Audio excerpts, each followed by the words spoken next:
The lights once followed Dennis Edwards, the man whose voice could move heaven and shake the soul. From the church pews of Alabama to the glittering stages of Motown, he sang like every note carried a piece of his truth. His sound wasn't just powerful, it was human, honest, and unforgettable. He wasn't the first temptation, but he became the one who redefined what the group could be. When the world thought the story of the Temptations was over, Dennis Edwards walked in and changed everything. But what happens when the voice that once lifted millions begins to fade into silence? Let's get into his story right now. Let me know where you're watching this from in the comments. Grab yourself a warm drink, maybe a cup of tea or water, sit back, and let's start this journey together. Dennis Edwards was born on the 3rd of February 1943, in Fairfield, Alabama, a small town just a few miles from Birmingham, where faith and music lived under the same roof. His father, Reverend Dennis Edwards Sr., led a local church, while his mother, Idessa Fuller, filled their home with gospel hymns and quiet discipline. From the time he could stand, little Dennis was already singing not for fame, but for God. By the time he was 2, he was performing in church services, his small voice echoing off wooden pews and stained glass. In those days, no one could have guessed that this child, barefoot on a church floor, would one day command the stages of the world. His earliest lessons came not from records or radio, but from sermons and choirs. That's where he learned the power of a voice not just to entertain, but to move hearts. When Dennis was around 10, the Edwards family packed up their lives and moved north to Detroit, Michigan. It was a city pulsing with opportunity and change.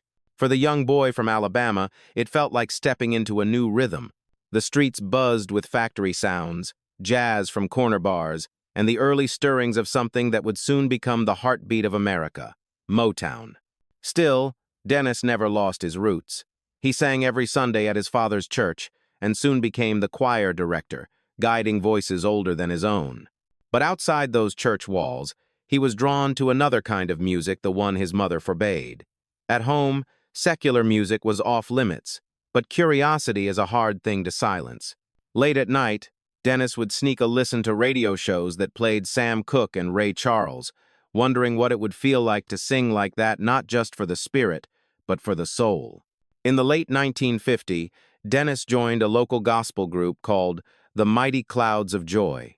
Around that time, he also enrolled at the Detroit Conservatory of Music, studying piano and composition. It was there he began to understand music as both science and emotion. Every chord had a story, every melody a meaning.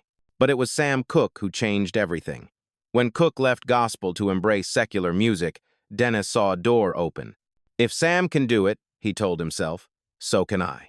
And with that spark, he formed his first group, Dennis Edwards and the Firebirds, in 1961.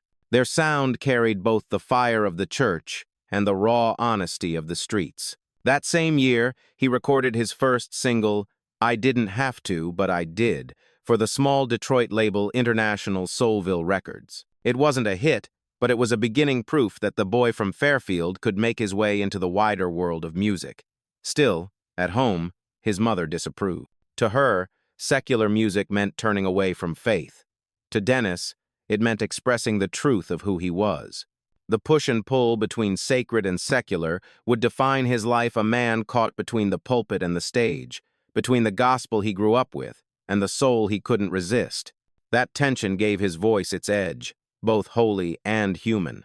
Before long, duty called.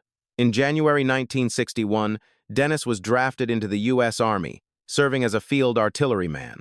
He spent most of his time stationed in Europe, far from the Detroit music scene that was exploding without him.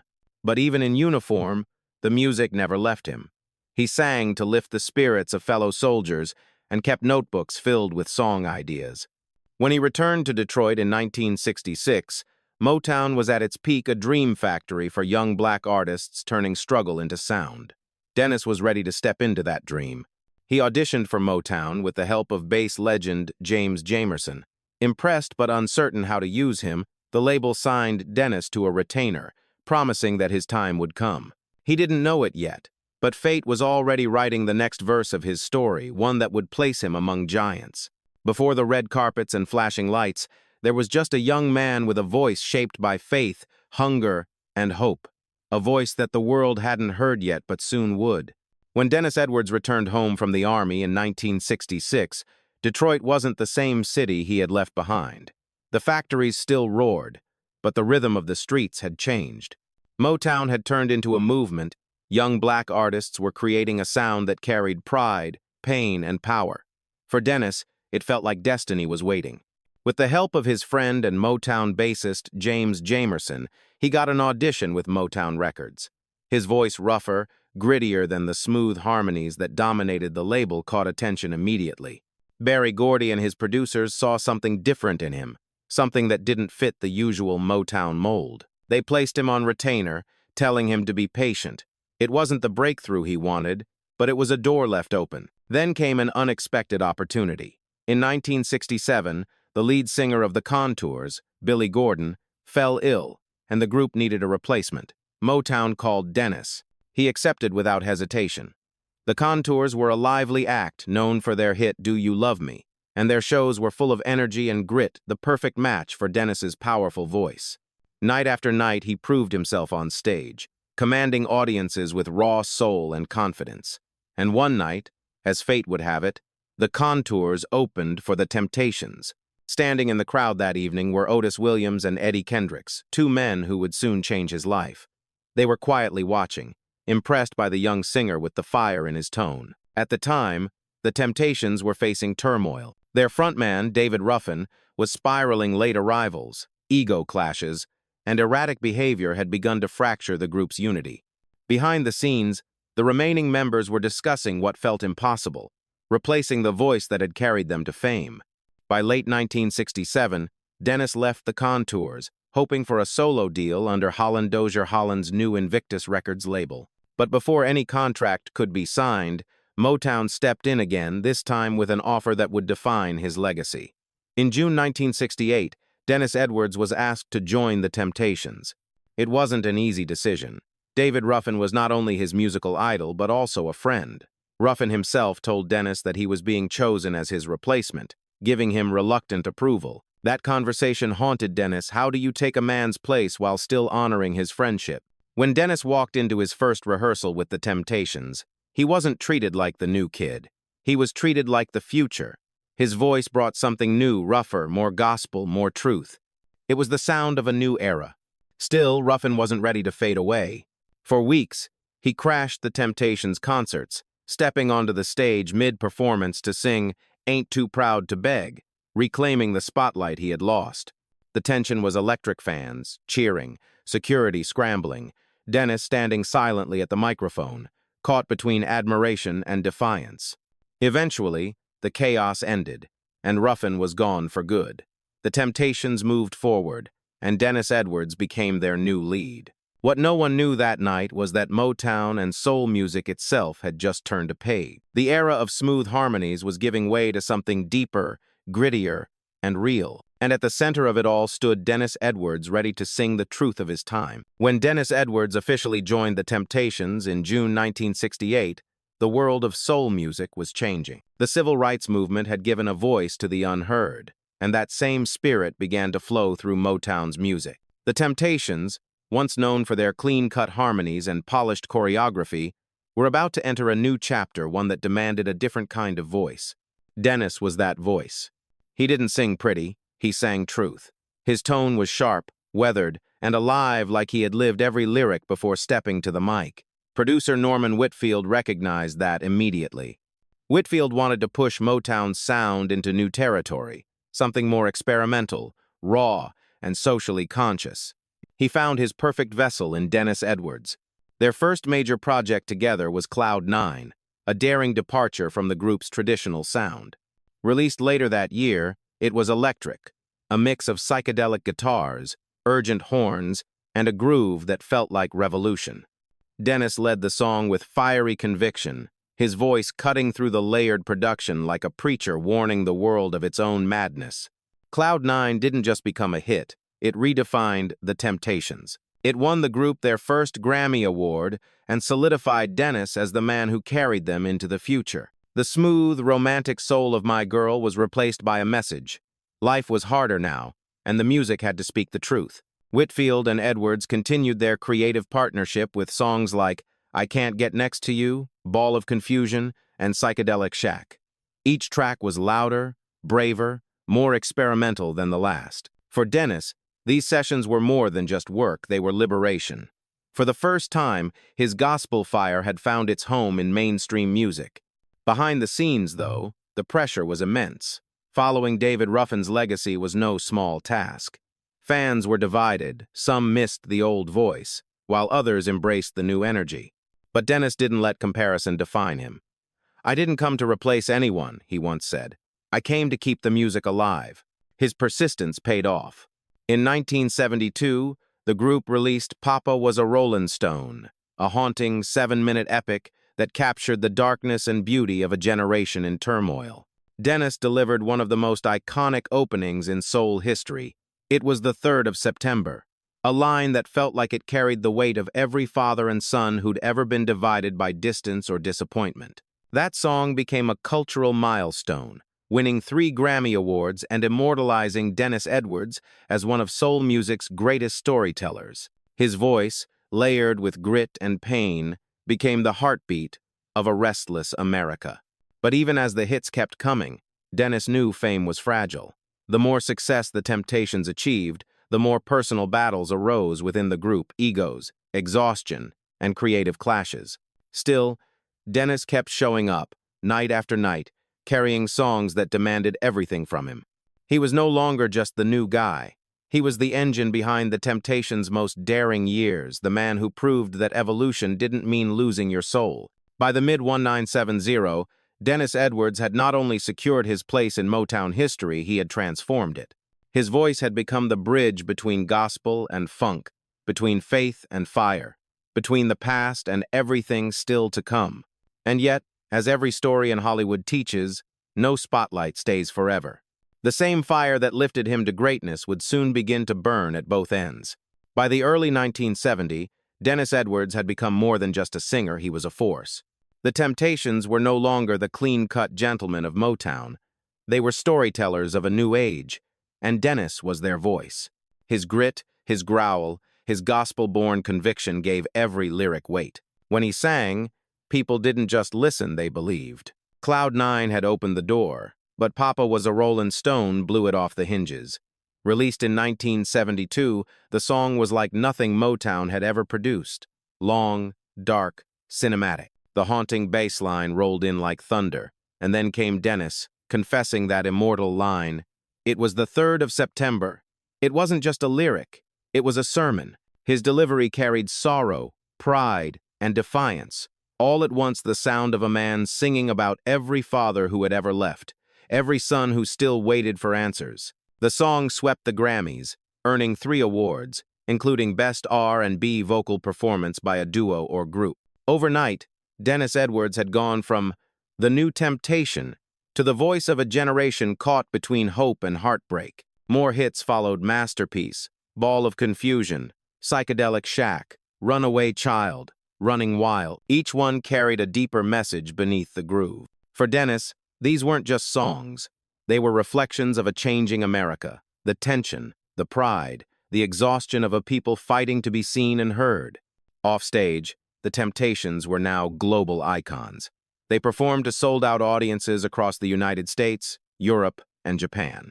Flashing lights, tailored suits, endless applause, it was the life every artist dreamed of. Yet even in that chaos of fame, Dennis stayed rooted in what brought him there, the voice. He treated his vocals like a weapon, not for destruction, but revelation.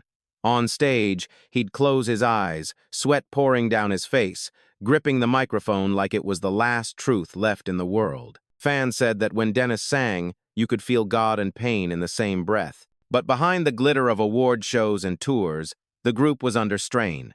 Fame had changed the chemistry. The music that once united them now tested their limits. Motown was evolving too, shifting toward newer sounds and younger acts. For Dennis, the stage was still sacred, but the politics behind it were beginning to blur. Still, he refused to dim. In 1977, after nearly a decade at the top, Dennis stepped away from the Temptations for the first time. He needed air, space, and a chance to rediscover his own rhythm. 2 years later, he returned, and the crowd roared like no time had passed. His comeback proved what everyone already knew. The heart of the Temptations had always been his voice. By the early 1980, he was ready to stand alone. And when Motown relaunched his solo career in 1984, Dennis Edwards reminded the world why he was called the Soul Shouter. His single Don't Look Any Further became an instant classic, sensual, polished, and powerful. It reached the top of the R&B charts, a testament that even after decades, his sound still defined excellence. For a man who had started in the pews of a small Alabama church, standing beneath Motown's brightest lights was more than success, it was destiny fulfilled.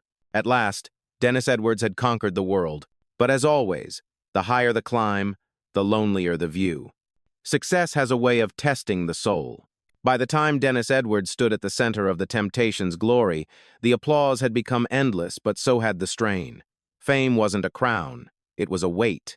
Behind every sold-out concert and every standing ovation, there were sleepless nights, long rehearsals, and the quiet erosion of brotherhood. Within the Temptations, tension was growing. The very chemistry that had made them unstoppable was beginning to crack. Dennis's fiery passion, the same energy that had saved the group after David Ruffin's fall, now clashed with the calm authority of Otis Williams. Creative disagreements turned into personal distance. They still sang together, but not always in harmony. Motown itself was changing too. The label that had once symbolized unity and soul was chasing a new era of pop and disco. The sound of Detroit was being replaced by the shimmer of Los Angeles, and the old guard, the artists who built Motown from the ground up, began to feel like relics of another time. Dennis, proud and uncompromising, struggled to adapt to the corporate polish the industry demanded. On stage, he was electric, every note a storm, every performance a confession. Off stage, he was weary. The travel, the business disputes, the constant comparisons to David Ruffin, they all took their toll. He had proven himself 100 times over, yet still, the question lingered. Can he ever replace Ruffin? That question hurt more than he ever admitted. Dennis wasn't trying to be anyone's replacement. He was his own man, raw, louder, and more real than most could handle. But the pressure to live up to the myth of Motown perfection weighed heavy. In 1977, exhausted and disillusioned, Dennis walked away from the Temptations. For the first time in years, there was silence, no lights, no stage, no audience. Just a man trying to remember who he was without the microphone. But like every great artist, he couldn't stay away for long. In 1979, he returned to the group, hoping for renewal. For a while, it worked. The spark was back, the chemistry familiar. Yet behind the scenes, the same old wounds reopened. By 1983, the tension had reached its limit. Dennis left again, this time for good, but he wasn't done. Motown saw his potential as a solo artist and gave him the stage he had always deserved. The result was Don't Look Any Further, 1,984, a record that proved Dennis Edwards didn't need the Temptations to shine. The song was smooth, seductive, and powerful, a perfect blend of old-school soul and modern rhythm. His voice, matured and weathered by life, carried a new kind of confidence. It became a radio staple, climbing the R&B charts and earning him respect from a new generation. Yet even with a hit record and renewed fame, Dennis couldn't escape the ghosts of his past. Fans still shouted for Temptations songs at his solo shows. Critics still measured him against the man he had once replaced. The industry that once celebrated him now seemed unsure where to place him. And slowly, the music began to fade.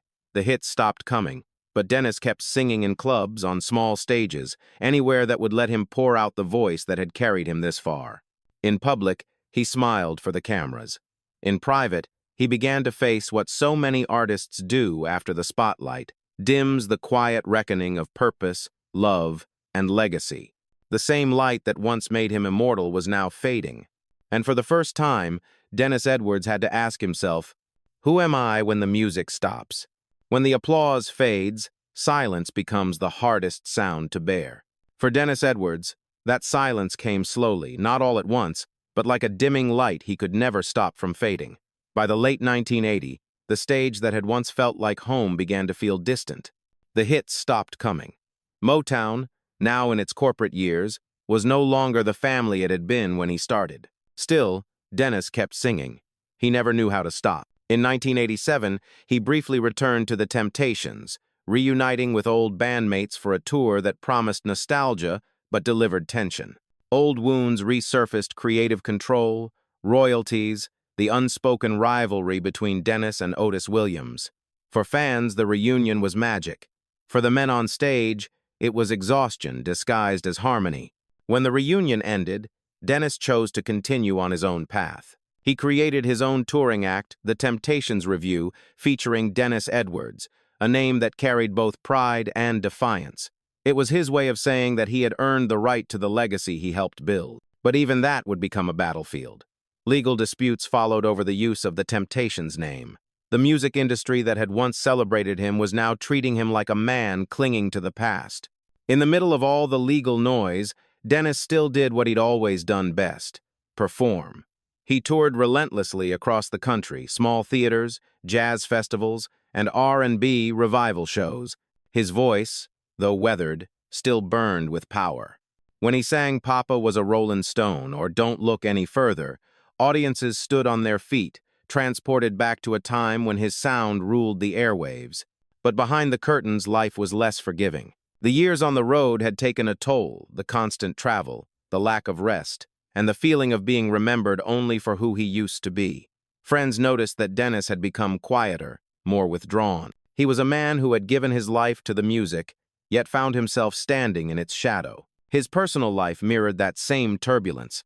The charm that once made him irresistible now hid the weariness of a man fighting to stay relevant. He had loved deeply, famously, with Aretha Franklin, who once said Dennis inspired her 1,972 hit "Daydreaming," but his relationships never seemed to find lasting peace.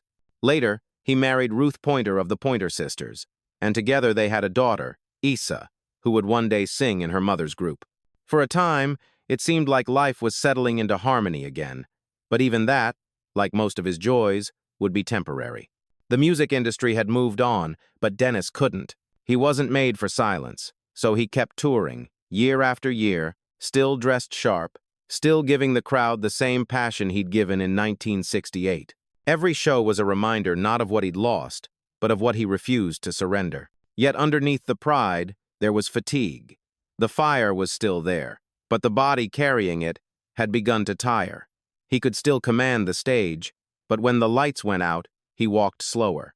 He laughed less. For decades, Dennis Edwards had been the voice that carried the Temptations into the future. Now, he was a man trying to hold on to the echoes of the past, not out of vanity, but out of love. Because for him, music was never a career. It was a calling, and even as his world began to quiet, that calling still refused to let him go. The final act of Dennis Edwards' life played out far from the bright lights that had once defined him. By the mid-2010 seconds, he was still performing, still touring small venues and festivals, but the years were beginning to weigh heavily.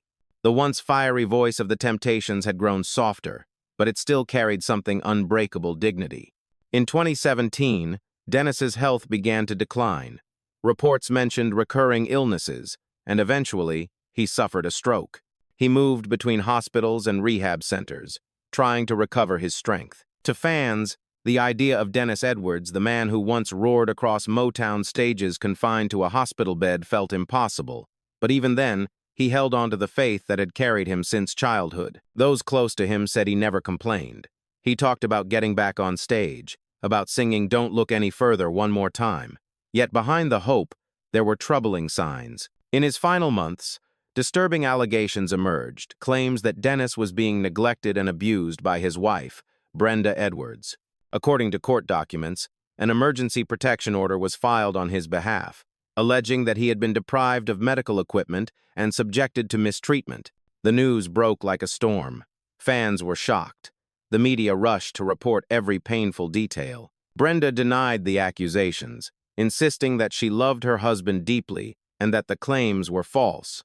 Police opened an investigation, but the truth remained clouded by contradiction. What was certain was that Dennis Edwards, a man who had given his voice to the world, spent his final days surrounded by confusion instead of celebration.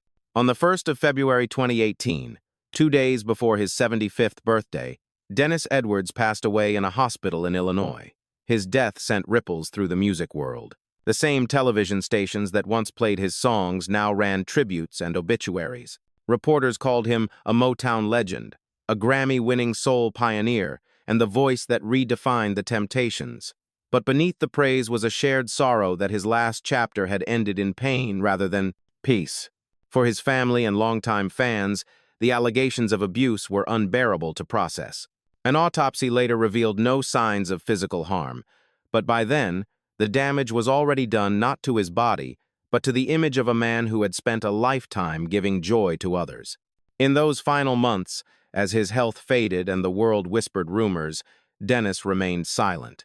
Maybe because he had already said everything he needed to through his music. Maybe because he knew that legends don't argue their truth, they leave it behind in song. When he was laid to rest, the service was filled with old bandmates, family, and fans holding on to memories that no scandal could erase. Somewhere in that church, as the choir began to sing, the air must have felt familiar, the same kind of holiness that had once shaped a little boy in Alabama who dreamed of singing for the world. The lights had gone out, the stage was empty, but the voice, that voice, would never really die. Because even in tragedy, Dennis Edwards had given the world his greatest truth, that music, once born from the soul, never truly fades. Long before tributes filled the airwaves, Dennis Edwards had already carved his name into the fabric of American music. He wasn't just another singer who passed through Motown, he was the voice that transformed it. His sound gave the Temptations their second life, taking them from polished doo-wop harmonies into the brave new world of psychedelic soul. Without him, that chapter of music history might never have existed. The raw edge of his delivery changed how audiences understood soul music. Where others crooned, Dennis testified. He sang like a man who'd lived every line, part preacher, part poet, part survivor. His voice carried the gospel's honesty and the blues' weight, wrapped in the rhythmic pulse of Detroit's streets. When he hit a note, you could feel where he came from: the South, the church, the struggle, the dream. Songs like Papa Was a Rollin' Stone and Ball of Confusion didn't just climb charts, they became mirrors for America. They reflected the chaos, the beauty, and the pain of a country trying to find its rhythm again. In the 1970s, when headlines spoke of division and protest, Dennis Edwards gave those emotions a sound. He turned anger into art, doubt into melody, and silence into testimony. The ripple effect of that voice reached far beyond Motown. Artists from Lionel Richie to Ronald Isley, and even younger generations of R&B singers, have cited him as an influence. His vocal intensity helped shape what we now call gritty soul, the kind that bleeds, sweats, and redeems. You can hear his echoes in every singer who dares to sound both broken and brave. But Dennis's legacy wasn't only about how he sang, it was about what he stood for. He entered the Temptations at a time when the world questioned whether the group could survive without David Ruffin. Instead of imitating, Dennis redefined. He taught an entire industry that evolution isn't betrayal, it's survival. His arrival proved that legacy isn't about replacing someone, it's about carrying the story forward. Even outside the Temptations, his solo work carried that same soul. Don't Look Any Further, with its sultry groove and commanding vocals, became one of the most sampled tracks in hip-hop history. From Eric B. and Rakim's Paid in Full to Tupac's Hit 'Em Up, generations of artists built new anthems atop Dennis's voice. The song's bass line and delivery became immortal proof that his art transcended time, genre, and even his own era. In a way, Dennis Edwards became a bridge between gospel and funk, between faith and fame, between the sacred and the secular. He embodied the duality of being human, flawed yet divine, celebrated yet forgotten. For fans who grew up with his music, his songs weren't just entertainment, they were memories. They were the soundtracks to first loves, heartbreaks, and quiet nights staring out of car windows. To them, Dennis wasn't just the lead singer of the Temptations. He was a companion through life's hardest and most beautiful moments. When his voice filled a room, people didn't just hear music, they heard truth. And that truth became his gift to the world. A reminder that even when the spotlight fades, the echo of the soul remains. When Dennis Edwards passed away in 2018, the world paused not with noise, but with silence. Across America, Radio stations that hadn't played Papa Was a Rollin' Stone in years brought it back to the airwaves. Newspapers and television anchors spoke his name with reverence, calling him the man who gave the Temptations their second heartbeat. It was as if the country suddenly remembered what it had forgotten, that this man's voice had once carried the conscience of a generation. In Detroit, the city that had raised him, murals appeared, and local musicians performed tributes in small clubs and community halls. The older crowds, the ones who had danced to his records in the 1970s, sat quietly, remembering where they were when they first heard his voice. Younger audiences discovered him through samples and streaming playlists, realizing that the sound behind their favorite hip-hop tracks had come from a man who sang his truth half a century earlier. In Chicago, where he spent his final years, fans gathered for candlelight vigils outside the hospital where he died. They didn't talk about the scandals, the rumors, or the sadness. They talked about that voice, the way it could rise from a whisper to a wail, the way it made them feel seen. Even decades after his greatest hits, Dennis Edwards still had the power to make people believe in the spirit of soul music. The international response was just as heartfelt. In London, Paris, and Tokyo, soul clubs played Cloud 9 and Don't Look Any Further as tributes. DJs spoke of how his music had crossed oceans long before the internet, carried by vinyl records, jukeboxes, and the shared language of rhythm. To many around the world, Dennis represented something deeply American: resilience, faith, and the courage to stand alone in the spotlight when the world turned its back. In America, his legacy continues to breathe through those he influenced. Artists like Charlie Wilson, Anthony Hamilton, and even Bruno Mars have drawn inspiration from his mix of gospel heat and streetwise grit. The sound he helped pioneer, that mix of message and melody, remains a blueprint for truth in modern R&B. The Rock and Roll Hall of Fame, where he was inducted in 1989, alongside his Temptations brothers, now holds his name in permanent honor. But for those who truly knew his story, the real monument isn't made of stone, it's made of sound. Every time a record spins, every time someone sings along to Papa Was a Rollin' Stone, that monument lives again. Time has a way of forgetting names, especially in a business as fast as music. But Dennis Edwards belongs to a different kind of memory, the kind that lives in people's voices, not their headlines. He may not have had a Hollywood ending, but he had something rarer: truth carved into melody. And for those who grew up with his songs, the memory of Dennis Edwards isn't about loss.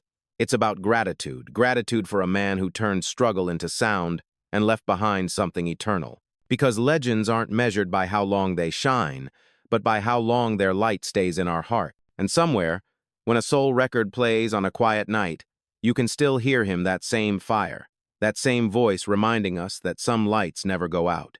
The lights have dimmed, the curtains have fallen, and yet the voice of Dennis Edwards still lingers in the air. It echoes in every club where soul music is still played, in every memory of a slow dance, in every person who ever found comfort in the sound of truth.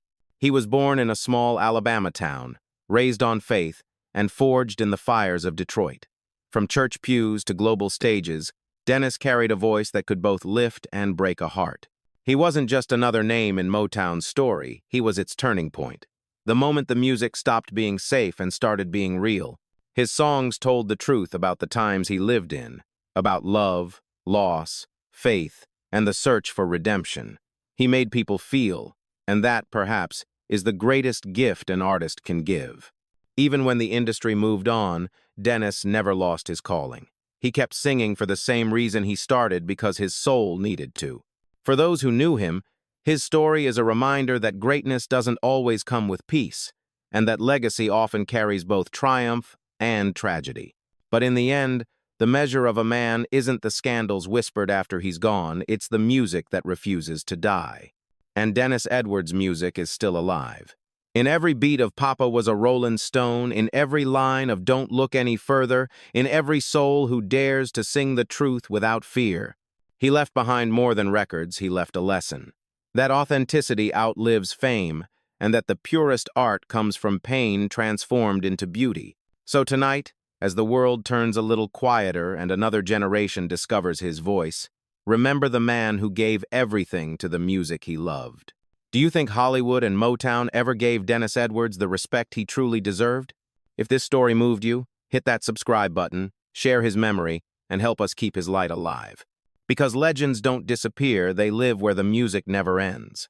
And somewhere, in a forgotten Motown studio, you can almost hear him again, singing not for fame, not for applause, but for the soul of it all.